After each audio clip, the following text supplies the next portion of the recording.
Voilà, ça y est, on est enfin parti.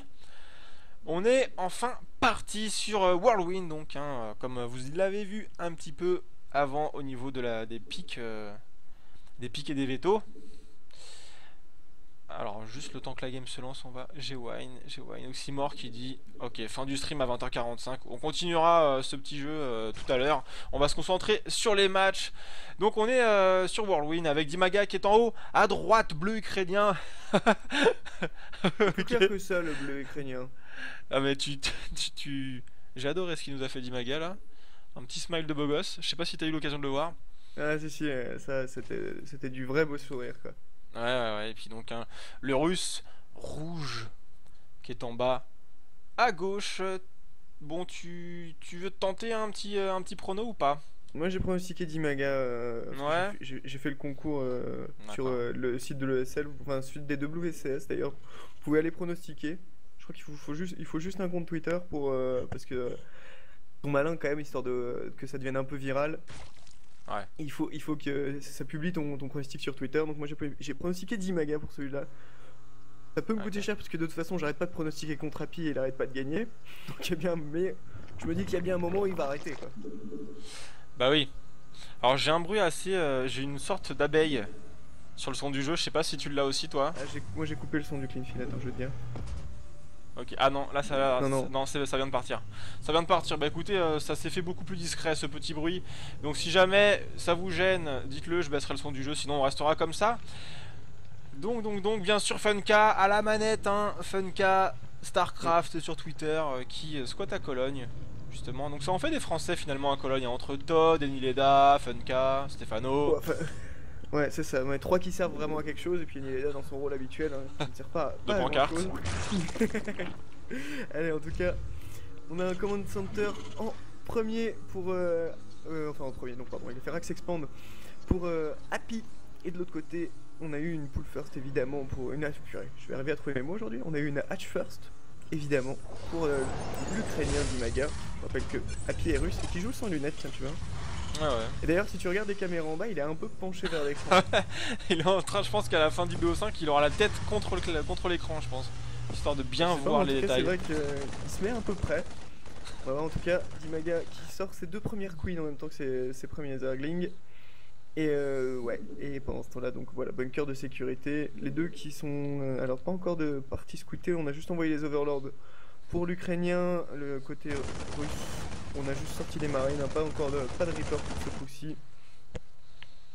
C'est pas Début une cross tranquille, forcée, hein. hein, je vous rappelle, sur cette map on peut apparaître absolument partout. Et donc ouais, Happy qui va faire un début classique avec une facto. Voilà, il pose son réacteur maintenant. Ça devrait être de l'hélium a priori. Et c'est marrant parce qu'il a pris ses deux gaz assez rapidement, mais finalement il ne met qu'un SIV sur chaque gaz.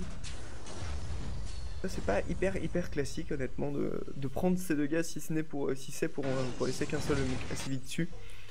C'est pas quelque chose qu'on voit tout le temps. C'est sûr. C'est Alors, sûr, mais il a décidé de faire ce petit choix là pour des raisons qu'il regarde et on ne va pas le juger sur ça, bien entendu, hein. On n'est pas là pour ça. Alors, le bunker, il y a du monde. On a été se promener un petit peu avec des marines pour voir s'il n'y avait pas un overlord dans les parages. Pour l'instant, non. Dimaga sait où se trouve son adversaire. Il a vu, hein, qu'il y avait un morceau de bunker. Et derrière, on part sur, écoutez, sur une totalité de 3 barracks. ouais, Avec effectivement. Ouais. tout. Il est Ouais. parti sur du hélium et derrière il va faire de la Rax. Et donc on va commencer certainement à mettre la pression assez rapidement côté russe. Au moins de retarder la prise de B3 si possible et puis même de retarder l'expansion du creep. Parce que la B3 sur Whirlwind est quand même parfois embêtante à prendre, enfin même assez régulièrement embêtante à prendre parce qu'il faut quand même se sortir parce qu'elle est un peu éloignée, elle est accessible par deux rampes. D'ailleurs, c'est de ça que Fort DJ avait abusé contre TLO, tandis que voilà, Dimaga lui joue la prudence, hein, avec un double Evo Chamber in Spine pour waller. Un bon petit wall des familles. Côté Dimaga, donc double Evo Chamber, on a vu, il a pris ses 4 gaz déjà, enfin il est en train de prendre gaz 3 et 4. Et on va aller poser la B3 incessamment, je pense. Ça a l'air d'être parti pour, mais il y a un lion qui va le voir. Il l'empêchera pas. Non, le lion effectivement qui était mis un peu en retrait. Et voilà donc, et par contre voilà l'upgrade des roaches, hein, c'était la suite logique. Donc on va jouer a priori plutôt Rochidra côté d'Imaga, avec une T2 qui a été lancée. Et en face on va jouer donc bio avec quelques Hélions quand même, mais le Steam qui est lancé et on n'a pas posé de facto supplémentaire, donc ça va temps à prouver. On va plutôt s'orienter vers du bio, voire du biotank, plutôt que sur du mech. De toute façon on n'a pas trop vu Happy jouer mech pour l'instant dans cette compétition. Non, non, non. Et d'ailleurs, il a toujours que 2 récolteurs sur son gaz de gauche. Je pense que ça doit être à peu près pareil hein, sur celui de droite. Donc on est vraiment parti sur de la bonne bio des familles avec le réacteur sur le starport. Et un premier coup de scan pour aller chasser les tumeurs. C'est plutôt efficace. Il a réussi à en attraper 3, 4, je dirais même 5. Et bah voilà, ouais, ça c'est une bonne destruction de mucus. Un bon scan effectivement qui lui permet de faire reculer quand même pas mal ce creep. d'Imaga qui avait placé une bonne petite tumeur en bas à gauche de sa choke, ce qui fait que ça va pas reculer trop au niveau du passage B2, B3, mais bien sûr l'avancée de creep qui va être largement retardée. Pendant que voilà, il va sortir 12 premiers roach indirectement. Il est histoire de pouvoir sécuriser cette fameuse 3ème base. Et le speed roach qui est lancé dès que le T2 est terminé. Enfin il a quand même lancé ses roach avant le speed roach. La plupart, régulièrement les joueurs préfèrent quand même lancer le speed roach à la seconde où ils ont le T2 quand ils partent sur roach, parce que c'est une évolution qui est quand même assez longue à faire et qui est quand même capitale hein, pour jouer contre quel que soit l'adversaire d'ailleurs. Vous avez vraiment besoin du speed roach quand vous jouez avec des roach. Oui, maintenant c'est quelque chose qu'on voit à chaque fois hein, depuis même Lurette, un petit peu comme les hydras et leurs implants musculaires. En français dans le texte, j'ai rebaissé un petit peu le son du jeu, dites-nous si maintenant ça vous va, si c'est ok. J'ai vu que quelques personnes disaient ah ça pique un peu les oreilles, donc voilà on a réglé un petit peu le son, je pense que c'est mieux désormais. Et donc il y a beaucoup de roach en prod, la tanière d'hydralyse qui a été posée côté ukrainien, et attention il y a un petit roach qui va se faire, quoique non, c'est plutôt un Hélion hein. Beaucoup de copains derrière, ouais, et on voit le double drop hein, qui est prévu là par Happy, et on vous a dit hein, il jouera avec du drop abusif. On l'a vu faire plus de mines quand même d'habitude, mais là pour l'instant il a préféré donc faire pas mal d'Hélions quand même. Un build un peu fort GGesque. Et voilà, par contre le drop dans la main qui est bien parti, mais qui va arriver pile poil pour le timing du speed, donc il va voilà, très bonne anticipation de d'Imaga qui va repousser tout le monde. Et on recharge de l'autre côté sans problème pour l'Ukrainien. Ouais, petite panique tentée en tout cas. Happy a cherché à mettre la panique dans la base adverse, mais au final c'était plutôt lui. Il a fait oh merde, il y avait déjà du monde. Hop là, on retourne dans l'avion, on recule. On va essayer quand même de se montrer un petit peu, même si Happy ne cherche pas le drop. Forcément, c'est important de se montrer pour mettre sous pression le petit Imaga, le forcer à ne pas se décomplexer total et à partir en mode je te sors plein de drones, je pose pourquoi pas B4. D'ailleurs, il drop même carrément derrière la ligne de la B1, mais les roaches sont encore là. Et Happy, pour l'instant, ne réussit pas à faire de dégâts avec ce drop. On a vu qu'il y avait un drone hein, qui était très low HP mais qui n'est pas mort. On a un survivant et pendant ce temps là on va avoir un petit run by de roach mon cher l'elfe. Ouais non effectivement il va pas pouvoir faire grand chose hein, parce qu'il y a un bunker, un wall, un tank et une tripotée de marine. Donc clairement pas grand chose à faire de ce côté là. Limite il pourra prendre le contrôle au niveau de la métro. Attention, nouveau drop quand même sur la B2 que nous montre Funka. Même, voilà, on voit les drones qui reviennent, donc c'est qu'il a réussi à les retirer à temps. On rappelle que c'est Funka hein, qui est à la caméra. Et ouais. Le bon Funka, donc voilà, normalement il rate pas grand chose, mais ne vous étonnez pas si on peut pas regarder quelque chose de notre choix. On ne peut pas être dans les games aujourd'hui, personne ne peut à part Funka, c'est plus simple comme ça. Ouais. Voilà, et en tout cas, d'Imaga qui pour l'instant gère très bien les drops et qui ne perd pas sa macro là-dessus, hein. Il est bien monté à 74 drones, on a vu que ses upgrades qui montaient bien aussi. Et sa population qui est en train de monter aussi sereinement, elle est bientôt à 170 contre le 115 d'Happy qui lui utilise beaucoup d'APM pour dropper, etc. Donc, d'Imaga on utilise aussi pas mal pour défendre, mais attention, toujours plus coûteux de perdre un drop que de mettre 2 secondes de plus. Ramener ses roach, la vache ouais. Bon réflexe hein. Très. Vous voyez à quel point d'Imaga est prêt, hein, c'est fou. Et attention, il va Happy qui s'engouffre un peu, voilà, qui va perdre un Hélion direct. La transfuse sur le vigilant pour pas le perdre. d'Imaga qui joue mais vraiment super propre hein, qui est partout en fait. Ah, il est en bonne condition, il joue bien, il est en forme le garçon. Juste pour terminer de répondre à une question de Barney sur Twitch, est-ce qu'il y a du délai? Non, aujourd'hui il n'y a pas de délai, donc on est en live, direct live, donc dès que je vous parle c'est du live en fait, il n'y a pas de... Et dès que vous nous répondez, on le voit immédiatement, donc comme ça au niveau technique c'est parfait pour les réglages de son et compagnie. C'est juste nickel, en plus le stream, leur clean feed ne lag pas, est très beau, donc... c'est parfait quoi, c'est la fête au village. Pour l'instant tout se passe bien, on va espérer que ça continuera toute la journée. Je vous rappelle qu'on est parti quand même pour 5 BO3 pendant que Happy multiplie les petits go. Oui 4. Non mais c'est 4 BO5 en fait, c'était pour ça. En plus oui d'ailleurs. Voilà, donc je disais Happy multiplie les petits go et attention là il est en train d'investir un peu à passer sur la B3 pour la bonne et simple raison qu'il y a d'Imaga qui est un peu en train de s'empaler de l'autre côté. qu'il y a 3 tanks, mais il n'y a pas assez de marines, il est obligé de sortir des VSS, ça va finir par passer. Il prend beaucoup de tank shots quand même gratos, et il n'est pas en train de défendre sa B3 pendant ce temps-là. Non, mais il y a un problème de pop pour Happy là, il essaye de reproduire un petit peu avec des Marines, du tank et du Medivac là, mais la base numéro 3 du joueur Terran prend un petit peu cher, il y a un tank qui tire, d'ailleurs faudrait peut-être, il préfère quand même aller focus le bâtiment, mais oh, attention, c'est partout. Ça aussi, c'est qu'il y a drop dans la B2, il y a attaque, oh attention il reste pas grand chose, le Medivac qui tombe et ça c'est crucial parce que Happy avait déjà comme tu disais un déficit de pop, et là maintenant il est d'autant plus... Et mal, encore un Dimaga qui va stabiliser.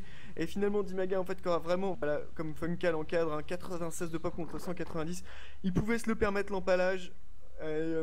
Idéalement il aurait fallu qu'il défende plus vite quand même les drops qu'il a mangé notamment sur la B3. Mais il s'en est très bien sorti, Happy qui s'est peut-être un peu perdu dans les drops finalement. Et qui résultat n'avait pas assez pour encaisser le go de Dimaga, alors qu'avec 2 Medivac plein de marines en plus, le go aurait été vraiment largement moins profitable à l'Ukrainien. Et là en fait il n'y avait pas assez de marines pour tanker et éponger pendant que les tanks faisaient les DPS nécessaires. Alors et donc il a payé cash. Le Happy va retenter un petit double drop au niveau du nord de la map, mais je pense que Dimaga va envoyer le go avec sa composition Rochidra assez sympathique pendant qu'il est en train de tecker tier 3 et de balancer une recherche pour les infestes. La B4 qui est ici va être cancel. Dimaga qui recule avec l'intégralité de son armée. Il a pas envie de perdre sur un double drop, à la fois là, est-ce qu'il a vraiment besoin de venir s'empaler dans un mur? Je sais pas combien il y a de tanks derrière le mur, il y en a 3-4. Mais voilà, est-ce que vraiment t'as envie d'aller dans un mur alors que voilà, il peut sortir les Vipers, il a son T3, il va pouvoir chercher les upgrades, etc. Il a forcé le terrain à rester sur le 2 base. Lui il est en train de poser sa 4ème, il a de toute façon 3 bases qui minent. Le temps joue plus tant en sa faveur qu'en celle du terrain, même si pour le terrain il faut gagner du temps, et faire un miracle. Donc c'est vraiment en faveur de l'Ukrainien là-dessus, qui en plus ne perdra pas davantage à l'upgrade, puisque lui il a lancé le 3-3 tandis que Happy est dans son 2-2. Pendant ce temps-là, mais Happy fait quand même très bien au niveau de la prise des infos sur la map, qui vient d'allumer 2 bases, et il le fallait. Faut qu'il fasse attention, Dimaga, à ça quand même, à pouvoir prendre B4 au moins, parce que si Happy parvient à le maintenir sur seulement 3 bases, il pourrait se refaire une petite santé le Terran et ce sera pas bon du tout pour Dimaga. Mais après il y a déjà des Vipers qui sont là avec de la bonne énergie, il va y avoir des clouds, et donc les tanks vont être nuls et donc il va envoyer Rochidra et ça risque de faire très mal au mur du russe. Mais vous voyez effectivement on était à 196 contre 96 et on est maintenant à 200 contre 158.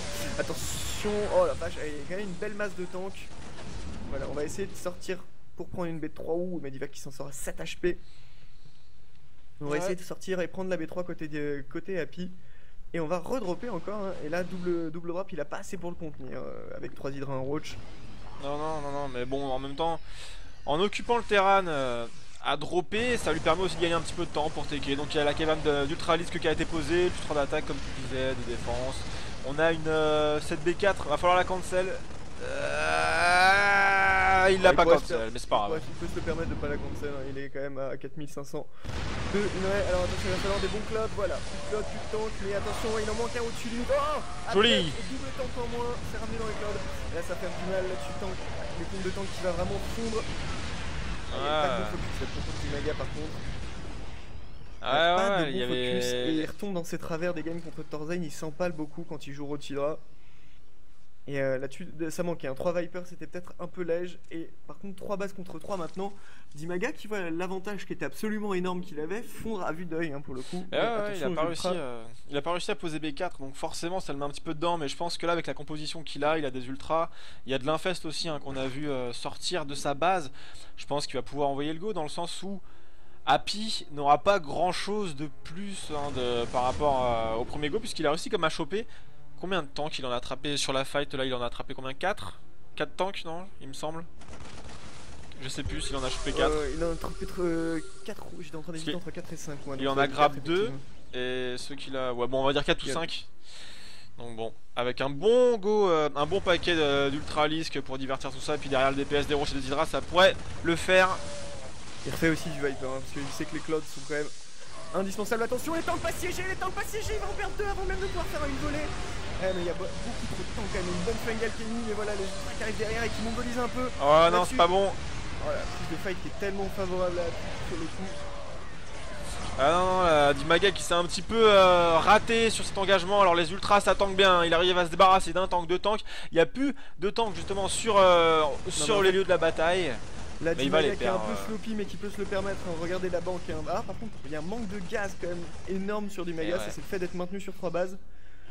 Et il refait du roach. Ouais, voilà, il cherche enfin les upgrades de ses lignes. C'est là que c'est là que les ultras ont pas d'attaque en fait. Il a fait une transition ultra alors que les ultras étaient à 0 d'attaque. Certes, 5 de défense parce que je suppose qu'il a fait la carapace. Il a fait une transition comme s'il était sur 4 ou 5 bases et il s'est vu un peu trop beurreux. Ouais, il s'est vu un peu trop. Ah oui, il a pas encore le speed. Il a pas encore le speed. Ah merde. Ah ouais, ah non. Niveau qualité de transition. On a connu mieux, hein. Donc voilà, vous voyez effectivement que la transi sur 3 bases, c'est pas ce qu'il y a de mieux. C'est un peu compliqué en gaz, hein. Il faut avoir au moins 8 ou 10 gaz. Quoi. En plus, oui, c'est vrai que quand vous combinez ça à un empalage comme vient de le faire l'Ukrainien, c'est pas terrible. Donc Happy, hein, qui revient dans la game tranquillement, il a réussi à la poser cette B3. Donc on est à 3 bases contre 4. Bientôt 3-3 contre des Zerglings 1-3. Enfin, même pas encore un 3 d'ailleurs, et sans le speed. Ouais. Les marines disent merci honnêtement, pas de soucis. Voilà, l'Ultra qui va quand même venir faire le ménage. La Queen qui est restée protégée, donc il a pas perdu grand chose en fait. Il a perdu des Zerglings d'Imaga, ça il peut en perdre autant qu'il veut. Par contre, faut vraiment qu'il prenne ses gaz d'Imaga des B4 et 5, là c'est crucial. Et Happy qui se remet dans la game, mais c'est plus Dimaga qui le remet dans la game là-dessus. Ouais, c'est ça en fait. C'est dommage parce que Dimaga il avait commencé très bien en gérant les drops comme un boss quoi. Pas de soucis, bonne mécanique de jeu, toujours une bonne anticipation. Et dès qu'on a passé le quart d'heure de jeu et qu'il a commencé à se faire dropper sur B4 et B5, il a commencé à mongoliser. Et depuis là, je crois qu'il est bloqué dans une faille spatio-temporelle et il a du mal à faire quelque chose. Et voilà, la base numéro 4 qui va pas faire long feu. Ah non, mauvaise opération encore une fois pour l'Ukrainien. Et le truc c'est que même quand on est en tête, quand on multiplie... Oh attention, double front qui va être lancé là, pas mal du tout. Allez, les ultras qui sont devant cette fois-ci pour mener la charge, mais qui se sont fait dépop en 1 seconde. Ah bon focus hein. Très bon focus avec quelques maraudeurs, des marines, c'est du tank. Il a réussi à se débarrasser des unités qu'il fallait tuer en priorité. Mais attention, il y a encore de la pop. C'est en train de passer un double front qui fait son effet. C'est en train de passer pour l'Ukrainien. Et la population de Happy qui a chuté en dessous des 100. Quel fight hein, là-dessus, le double front. Autant on a dit qu'il avait pris des failles bancales avant, autant celle-là en double front. C'est pas mal du tout. Par contre le drop qui est en train d'être difficilement géré, il le défend au drone, c'est pas bon signe ça. Non, alors attention parce que Happy aussi hein, perd beaucoup de récolteurs, mais lui il a des mules. Donc il peut se le permettre, un pauvre dire que tu es, inconscient va. Et hop là, un dernier sévi pour la forme, le roach qui se fait plaisir avec ses 9 kills. Je pense que Happy n'avait pas capté qu'il y avait un run by the roach solo quoi. À dropper, à essayer de sauver la mise. Oh attention, l'ultra qui va se faire des pop instant encore une fois. Et ouais, on est obligé de sortir la CV à 80 de pop pour Happy, mais qui va réussir à tenir je pense, parce que là il y a quand même pas mal et il y a, voilà, faut que Dimaga se regroupe. Et là par contre ça va être plus compliqué pour le terrain. Ouais, il va commencer à... slowing de 25 minutes de jeu hein, cela. Ah non mais ça c'est sera bien connu. Les tanks qui se font instant. Hop là, allez il en reste encore quelques-uns, faut les siéger rapidement. Siège, non finalement il siège pas puisqu'on va aller sur la B3. Et les SCV qui eux aussi vont se faire attraper, donc ça fait quand même beaucoup de pertes hein, pour Happy qui a plus que 47 de pop. Ça sent le roussi, il était bien revenu dans la game grâce à son opposant au final. Mais bon, Dimaga qui s'est ressaisi, qui a pris une bonne fight, hein, le double front et GG.